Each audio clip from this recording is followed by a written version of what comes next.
Everyone, আসসালামু আলাইকুম। কেমন আছেন সবাই? আমরা তো আলহামদুলিল্লাহ ভালো আছি, সুস্থ আছি। সবাইকে রমজান মুবারক।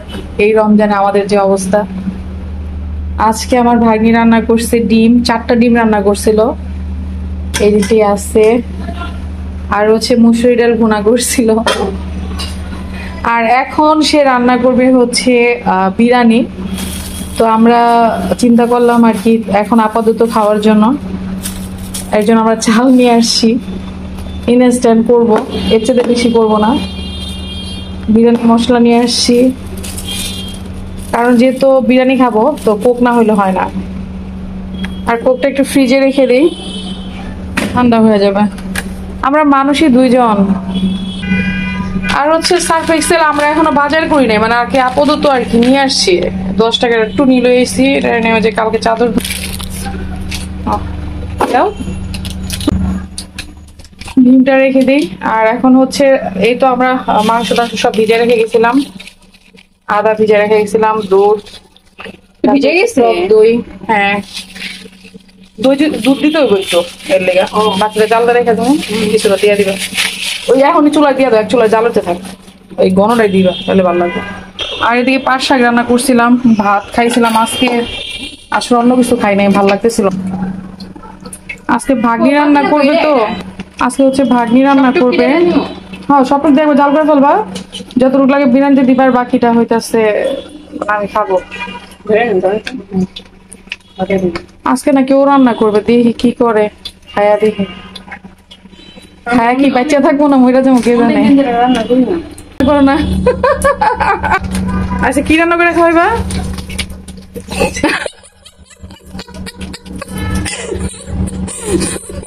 খাওয়ান আছে, খাওয়াইবো।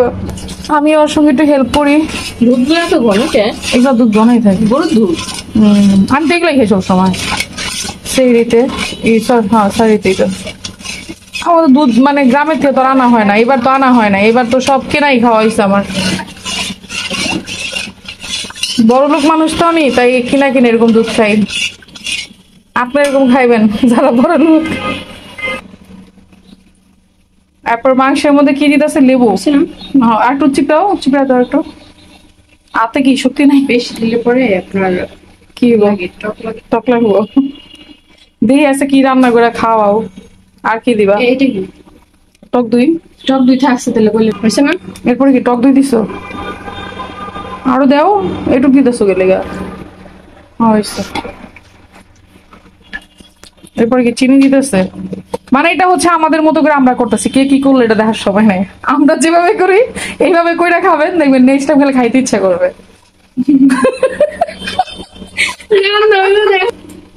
এরপর হচ্ছে এই যে মানে এখানে হচ্ছে রসুন, আদা আর হচ্ছে পেঁয়াজ বাটা। হ্যাঁ, আর একটু দাও। একসাথে করে করছেন তো হ্যাঁ, বুঝছেন? এটা দিয়ে এখন ও মেরিনেট করে, এটা হচ্ছে কিছু রেখে দিবা না? যেটা দেবেন একটু। আলু ভাজতে আসতো, এটা এই জায়গায় জ্ঞান। আর এইখানে কিন্তু সস দেওয়া হয়েছিল, বাট এখন আসলে তখন কারেন্ট চলে গেছে, দুঃখের বিষয়। কারেন্ট চলে যাওয়া তো আমরা দেখাতে পাই নাই। আর এখন হচ্ছে বসাই দিচ্ছে এলাচি, দারচিনি। এরপরে এগুলো কি দিচ্ছ যেগুলো? পেঁয়াজ। ও, পেঁয়াজ ভাই, মানে আপনাদের তো দেখাইতে পারি না, কারেন্ট চলে গেছে তো।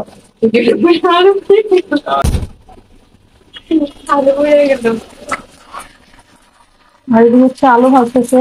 এত বড় বড় আলু দিছো, খাসির মাংস নাকি এগুলো? আচ্ছা, করো তাহলে। হ্যাঁ, আর এদিকে কি ছোলার চাল হচ্ছে ধুয়ে রাখছি, পেঁয়াজ কেটে রাখছি। আর পানি কি দিবা না? আজকে খাওয়াইবার কি জন্মের খাওয়ান, যাই হোক কি করে। এরপর কিন্তু ও ওগুলা কষিয়ে ওগুলোর মধ্যে চাল দিয়ে দিয়েছে। তো আমার মনে হয় ওগুলোর মধ্যে চাল দিয়েছে বলেই বেশি টেস্ট হয়েছে। অনেকে দেখা গেছে যে চালটা আলাদা করেন, আলাদা করে রান্না করে দেন। আর ও মেবি হয়তো চালটা এইভাবে দিয়েছে। তো যাই হোক, খাবারটা কিন্তু অনেক টেস্ট হয়েছিল, এটা অসাধারণ হয়েছিল। আমি কিন্তু জাস্ট আপনাদের বলার জন্য বলছি না, অনেক বেশি টেস্ট হয়েছিল, কারণ প্রচুর পরিমাণে তেল, ঘি সবকিছু দিয়েছিল। মানে যা যা দেওয়ার, দুধ, তারপর হচ্ছে ঘন করে আপনার দুধ এক পার মতো বানাই ফেলছে, সেটা দিয়ে দিছে। টক দই, তারপর হচ্ছে ঘি দিয়েছে, প্রচুর পরিমাণে তেল দিয়েছেও। তো যাই হোক, আমি এক কথাই বলবো, যেটা না বললেই নয়, অসাধারণ হয়েছিল। খাবারটা খুবই টেস্ট হয়েছিল। যদিও এটা কিন্তু রমজান মাসের ভিডিও, এখনকার ভিডিও না। এদিকে কিন্তু আমরা গাজর টাজর লেবু টেবু কেটে নিয়েছি, কোক আছে। আর সবচেয়ে বড় কথা হচ্ছে এই ভিডিওটা ছিল রমজান মাসের। আর ওই দিন আমার অবস্থা একটু হালকা খারাপ হয়ে গেছিল, কারণ হচ্ছে আর রান্না টান্না করা হয় নাই, গরম ছিল, জানেন তো প্রচুর গরম পড়ছে হঠাৎ করে। তো দেখা গেছে যে এটা খেয়ে আমি আগ্রাতেও এটা খেয়েছি, ভোররাতেও রান্না করব সেই কষ্টে এটাই খেয়েছি, বিরিয়ানিটা খেয়েছি। তো পরপর আমার এমনিতে যেহেতু গ্যাস্ট্রিকের প্রবলেম, পরপর দুইবার যেহেতু খাওয়া হয়েছে এই গ্যাস্ট্রিকের মধ্যে, যার জন্য একটু খারাপ লাগতেছিল। তবে আল্লাহর অশেষ রহমতে এইবার গ্যাস্ট্রিক যেটা হয়েছে যে এবার রমজানে আর কি আমার মানে এক চুল পরিমাণ আমার সমস্যা হয় নাই।